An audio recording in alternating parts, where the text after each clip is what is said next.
Keeper Eli lit the beacon, spotting a shipwreck below, with frantic silhouettes.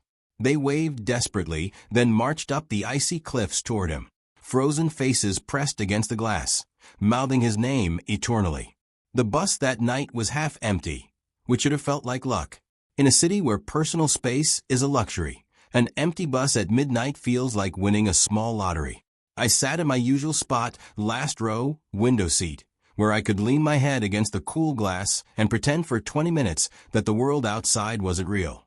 My friend Marcus sat beside me, scrolling through his phone, occasionally showing me memes that weren't quite funny enough to laugh at but familiar enough to smile about. We weren't being loud. We weren't drawing attention. We were just two people trying to get home, blending into the anonymous fabric of late-night commuters, who all shared the same exhausted expression and the same silent prayer that their stop would come quickly. The Midnight Line has a reputation in New York. Everyone knows it, even if they don't talk about it. It's the route that connects the financial district to the outer neighborhoods, cutting through areas where the street lights flicker and the buildings lean in too close to the road. People who ride it regularly develop a kind of sixth sense, an alertness that never quite turns off, even when you're tired enough to sleep standing up. You learn to read a bus the way sailors read the ocean, watching for changes in the atmosphere, for tensions that ripple through the air like heat waves. You learn to identify the regulars, the harmless drunks, the teenagers trying to look tougher than they are, the tired nurses and security guards whose eyes have seen too much to be surprised by anything. That night, everything seemed normal. The driver was a middle-aged man I'd seen before, patient and quiet, the kind who'd learned that engaging with difficult passengers only made things worse. An elderly couple sat near the front, holding hands in that unconscious way that comes from decades of practice. A young mother with headphones occupied a middle row, her head bobbing slightly to music only she could hear. Two construction workers in paint-stained clothes sat separately, both staring at nothing, both probably calculating how many hours until they had to be back at work. It was exactly what a Tuesday night bus should look like. Ordinary, forgettable, safe. The bus pulled up to a stop near Washington Square Park, and I felt that familiar lurch as the hydraulics hissed, and the doors opened with their mechanical sigh. I barely looked up. I was thinking about my apartment, about the leftover pasta in my fridge, about whether I had enough energy to shower before collapsing into bed. That's when I heard the voice. Sharp, aggressive, already angry before the doors had fully opened. A woman's voice yelling at the driver about the fare, accusing him of trying to cheat her, demanding things that made no logical sense. The driver's response was measured, tired, the tone of someone who'd had this conversation too many times. He tried to explain the fare, tried to de-escalate, but she wasn't listening. She was performing her rage, using volume as a weapon, daring anyone to challenge her.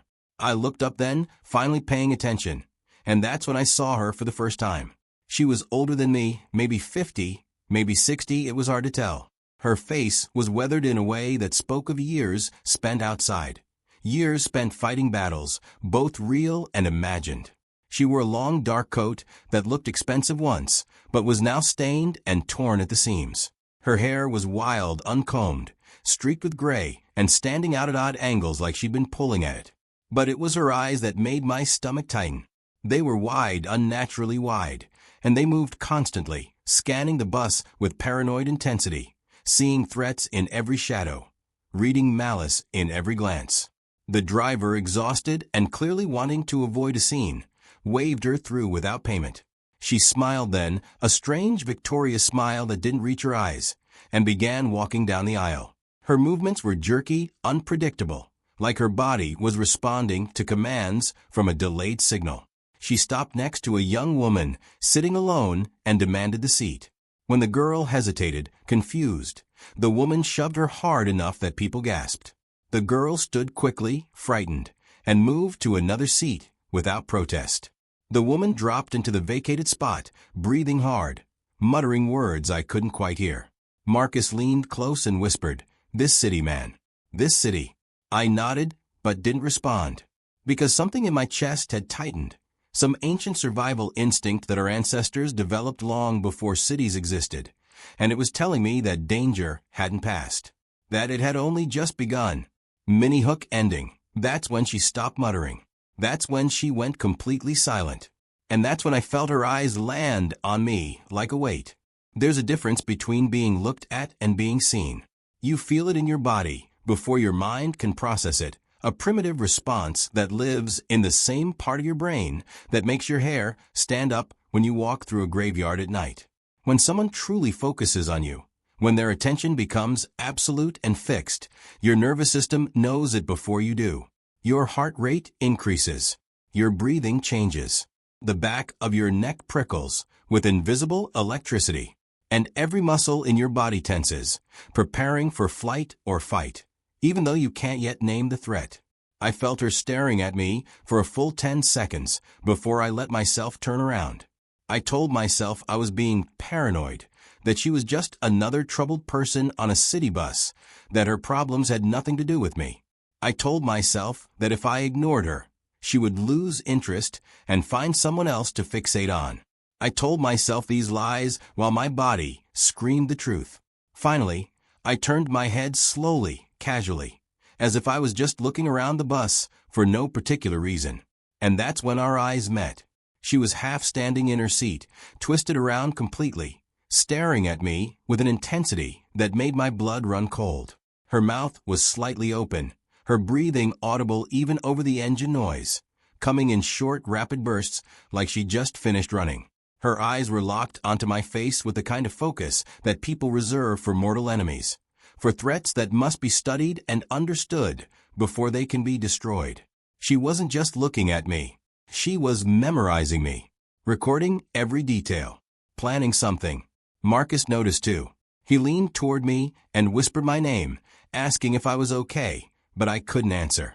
I was frozen, caught in that terrible moment between recognizing danger and being able to react to it. I turned back to face the front of the bus, my heart hammering so hard I could feel it in my throat, and tried to convince myself that nothing was wrong, that I had misread the situation, that the woman was harmless, just mentally ill, just confused, just someone having a bad day who would forget about me in the next 30 seconds. But the feeling didn't go away. If anything, it intensified. I could feel her eyes on the back of my head boring into me, and the sensation was so strong it almost hurt. The bus continued moving through the dark streets, stopping and starting with the rhythm of traffic lights, and with every passing second, my anxiety grew. I kept my head forward, kept my breathing steady, kept telling myself that we would reach my stop in 5 more minutes, and then I would be safe. I would get off the bus, walk the 3 blocks to my apartment, lock my door, and this would become just another weird New York story, something to tell people over drinks when we talked about the strange characters you meet in the city. The traffic light ahead turned red, and the bus began to slow. I heard the driver shift gears, felt the slight forward momentum as we came to a stop. And that's when everything exploded. There was a sound behind me, a sudden violent movement, and then screaming. Her screaming, loud and piercing and filled with rage that seemed to come from somewhere deep and ancient. Rage that had been building for years and had finally found a target. "I know what you're doing," she shrieked, and I felt her hands grab my hair before I could turn around, before I could defend myself, before I could even process what was happening. She pulled hard, so hard that white-hot pain exploded across my scalp, and I felt large sections of my hair tear free at the roots. I screamed, more from shock than pain at first, and then the pain came in waves that made my vision blur. She was dragging me backward out of my seat, yanking me down the aisle, and I felt my knees hit the dirty floor of the bus with a crack that sent more pain shooting up my legs. "Stop following me," she screamed, and her voice was wild, unhinged, the voice of someone who had crossed the line between reality and whatever nightmare world she inhabited. "Leave me alone. I'll kill you." Other passengers were standing now, some trying to help, others frozen in shock, but she didn't seem to notice them. Her entire focus was on me, on destroying me, on making me pay for whatever crime she believed I had committed. Her nails found my face, and I felt them drag across my cheek, felt the wet warmth of blood, and I realized with terrible clarity that this woman was going to kill me. Right here, on this bus, in front of all these people. She was trying to reach for something around her neck, fumbling with her free hand while still holding my hair with the other, and I caught a glimpse of a wire thin and metallic, wrapped around her throat like a necklace. She was pulling at it, trying to free it, and in that moment I understood what she intended to do. The wire wasn't decoration. It was a weapon. A weapon she carried for moments exactly like this. Marcus and another man grabbed her arms and pulled hard, and she fought them with strength that seemed impossible for someone her size. She kicked, she bit, she scratched, making sounds that weren't quite human, sound that came from somewhere primal and desperate. When they finally tore her away from me, I collapsed on the floor of the bus, shaking so violently I couldn't control my limbs. My head was on fire, my face was bleeding, and scattered around me in clumps were pieces of my own hair. The woman was still screaming, still pointing at me, still insisting that I had been following her, that I had threatened her, that she was the victim defending herself. Even as people contradicted her, even as witnesses told the arriving police what really happened, her story never changed. Mini hook ending. But here's what nobody knew yet. Here's what made everything so much worse. This wasn't the first time, and I wasn't going to be the last. The police took her away in handcuffs, still screaming, still accusing me of stalking her. The paramedics checked my injuries, carefully documenting every scratch, every torn patch of scalp, every place where her nails had broken skin. They wanted me to go to the hospital, said I might need stitches, said I should be evaluated for a concussion from hitting the floor so hard. I refused. I just wanted to go home.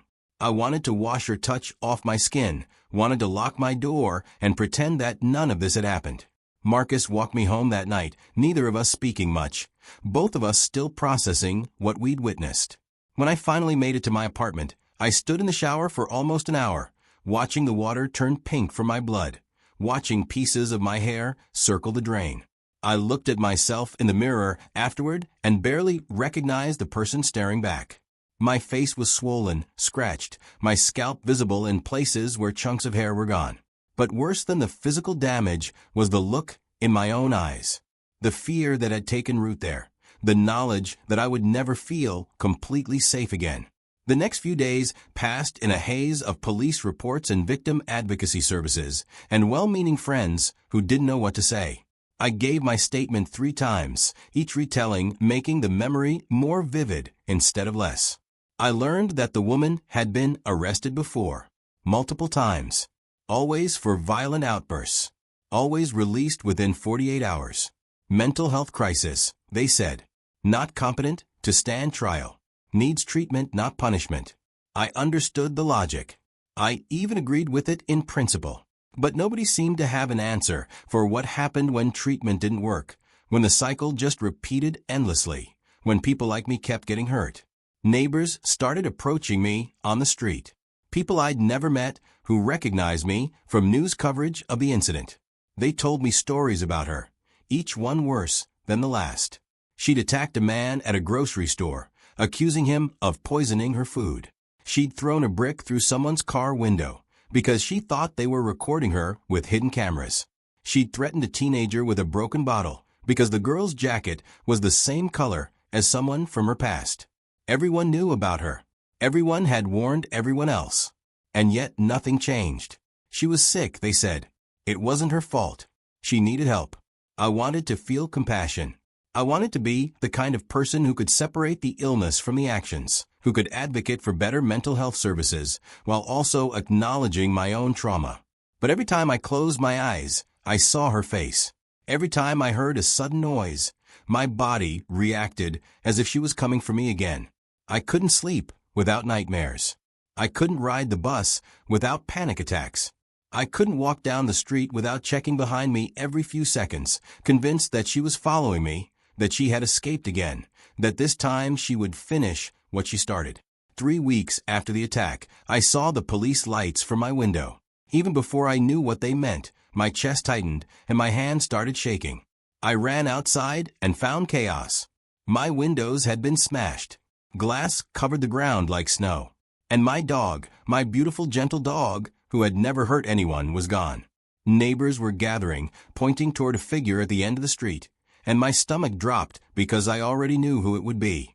She stood there holding my dog by the collar, a knife in her other hand, her eyes wild and unfocused, screaming that she would kill him if anyone came closer. Her voice was the same voice from the bus, the same rage, the same absolute certainty that she was the victim, that we were all conspiring against her, that violence was the only language we understood.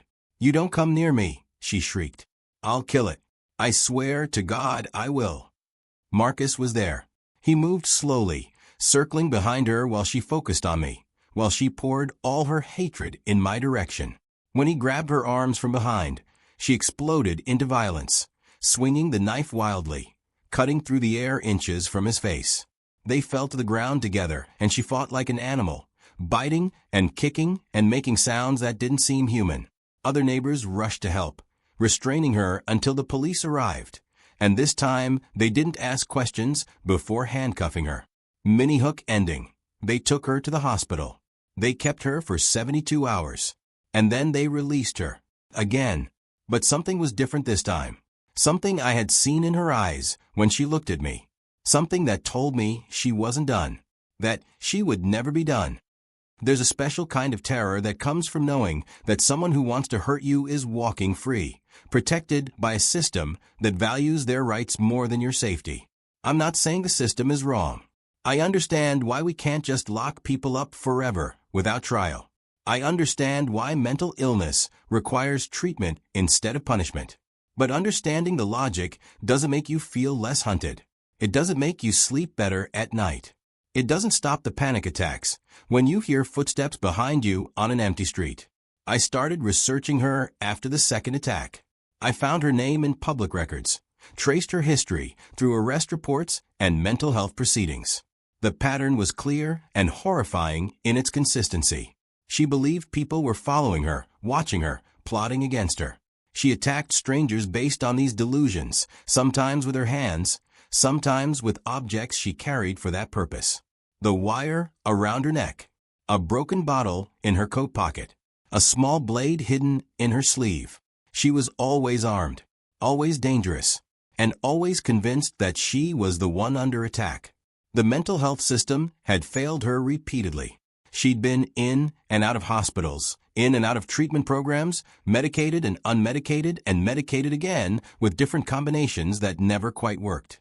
She had no family that anyone could find, no support system, no home except the streets and the occasional shelter that would take her in until her behavior became too disruptive and they had to ask her to leave. She was exactly the kind of person our society is supposed to help, and exactly the kind of person who falls through every crack in every safety net we've built. But here's what kept me awake at night. Here's what made me angry enough to shake. While everyone worried about her rights, about her illness, about making sure she wasn't criminalized for being sick, nobody seemed to worry about mine. Nobody seemed to care that I couldn't ride the bus anymore without having a panic attack. Nobody seemed to care that I'd had to move apartments because I didn't feel safe in my own home. Nobody seemed to care that my dog had trauma from being held at knife point, that Marcus had nearly been stabbed trying to protect me, that my entire life had been upended by someone else's untreated mental illness. The victim's advocate assigned to my case was kind but helpless. She explained the legal system, the mental health system, the gap between them where people like her fell and stayed fallen. She told me that without a criminal conviction, there was no way to mandate long-term treatment. She told me that the hospitals couldn't keep her indefinitely without a court order. She told me that unless she actually killed someone, there was nothing anyone could do except wait for the next attack and hope that this time, maybe, the system would respond differently. I started seeing her everywhere. Sometimes it was real, actually her, standing on a street corner yelling at invisible enemies. Sometimes it was my trauma, making every woman in a dark coat look like her, turning innocent strangers into threats. I couldn't tell the difference anymore. My world had narrowed to a constant state of vigilance, every moment spent scanning for danger, every face evaluated for threat potential, every sound analyzed for signs of approach. My therapist called it hypervigilance, a trauma response, and gave me techniques for managing it. But how do you manage fear when the threat is real? How do you convince your nervous system to calm down when the person who attacked you is still out there, still sick, still convinced that you're her enemy? How do you trust the world again when the world has shown you so clearly that it can't protect you? I joined a support group for victims of random violence. Everyone had a similar story. Someone with untreated mental illness, someone the system couldn't or wouldn't help, someone who hurt them and then disappeared back into the chaos of the city. We all carried the same wounds. The physical injuries that healed, the psychological ones that didn't. The anger that we weren't allowed to express because it felt wrong to be angry at sick people. The guilt that we felt anger at all. One night, I saw her again. She was on my street, 3 blocks from my new apartment, ranting at a telephone pole. I froze on the sidewalk, my entire body locking up, every instinct screaming at me to run. She turned and looked at me, and for just a moment, I saw recognition in her eyes.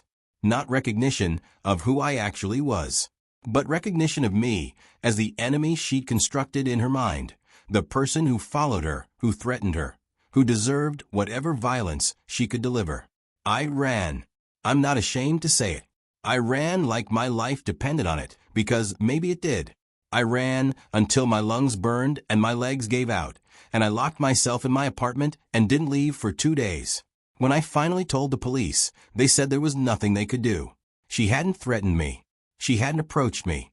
She had every right to be on that street. Her mental illness wasn't a crime. Being afraid of her wasn't enough. Mini hook ending. That's when I realized the truth. The system wasn't going to save me. The police couldn't save me. The only person who could keep me safe was me. And I had no idea how to do that. I started researching other victims. I needed to know if I was alone in this, if anyone else had survived encounters with her and come out the other side with their sanity intact. What I found was worse than I imagined. There were dozens of us, scattered across the city, connected by a woman we all feared but couldn't escape. I found a man named David who'd been attacked at a subway station. She'd accused him of taking photographs of her and had stabbed him in the shoulder with a pen before anyone could intervene. The wound had gotten infected, and he'd nearly lost the use of his arm. He told me that he'd seen her twice since the attack, once near his workplace and once outside his apartment. He'd filed restraining orders, but they were meaningless. How do you enforce a restraining order against someone who doesn't understand legal consequences, who doesn't even remember attacking you? There was a woman named Sarah who'd been assaulted in a coffee shop. She'd been sitting by the window reading when the woman had appeared, grabbed her laptop, and smashed it against the wall, screaming that Sarah was using it to spy on her through hidden cameras. Sarah had tried to defend her property and ended up with a broken nose and a concussion. The woman was arrested, held for evaluation, and released within a week. Sarah had quit her job and moved to a different state. She told me she still couldn't use public computers without having panic attacks. A teenager named Carlos had been attacked on his way home from school. The woman had seen him wearing a red jacket and had become convinced he was a gang member sent to hurt her. She'd chased him for 6 blocks, cornering him in an alley, screaming that she knew what he was planning, that she wouldn't let him hurt her first. A delivery driver had intervened, probably saving Carlos's life. He was 17. He'd stopped going to school after that, too afraid to leave his house. Each story was the same. Random violence. Paranoid delusions. A system that acknowledged the problem but couldn't solve it. And victims left to rebuild their lives around a fear that never quite faded, constantly watching for a woman in a dark coat, constantly ready to run, constantly aware that she could appear at any moment and decide that they were the enemy. I created a private, online group for all of us. We shared information, warned each other when we saw her, tried to map her movements and patterns. It was the only thing that made me feel less helpless. We discovered that she had territories, areas of the city she frequented more than others. We learned her routines as much as anyone could learn the routines of someone whose behavior was fundamentally unpredictable.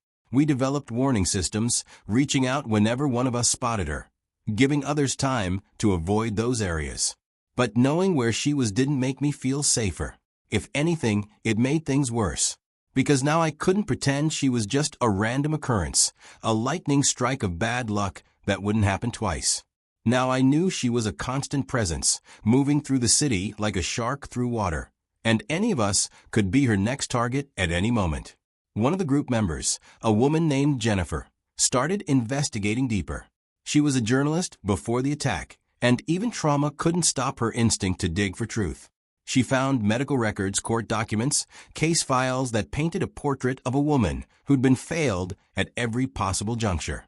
The woman had been brilliant once, a mathematics professor at a prestigious university. She'd started showing symptoms in her late 30s. Paranoia, delusions, hearing voices.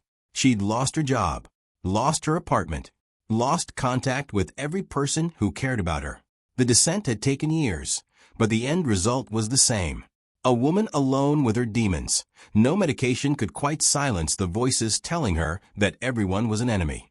Jennifer's research revealed something else.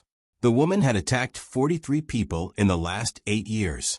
43 documented cases where police had been involved. How many others had there been?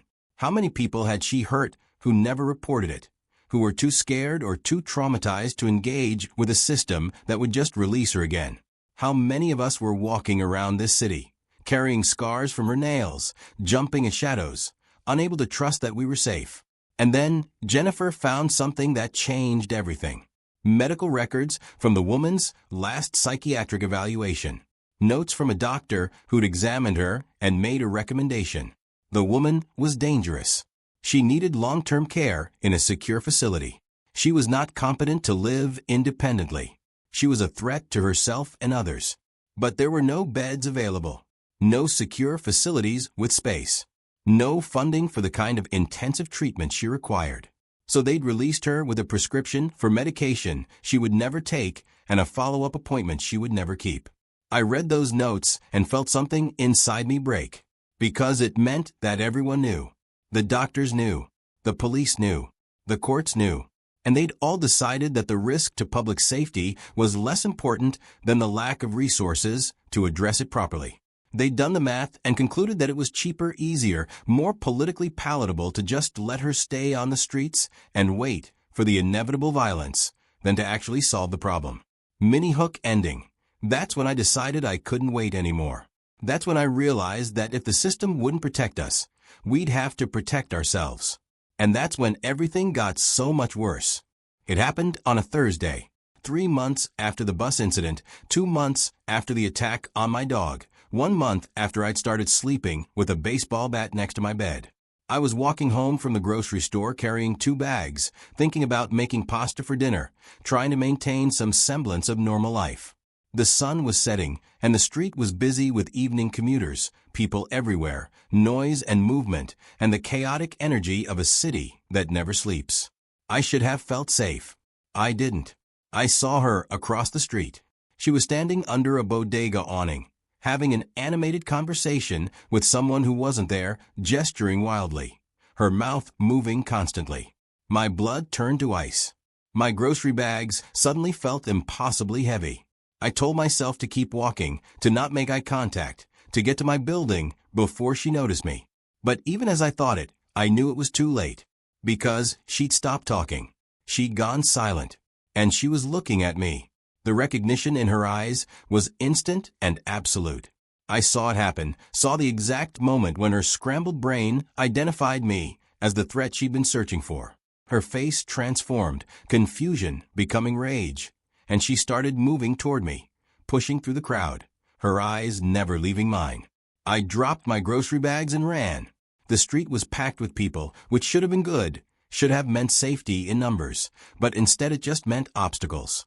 I pushed through crowds, apologizing without stopping, my heart hammering so hard I could feel it in my teeth. I could hear her behind me, hear her screaming, hear people exclaiming in surprise as she shoved them aside.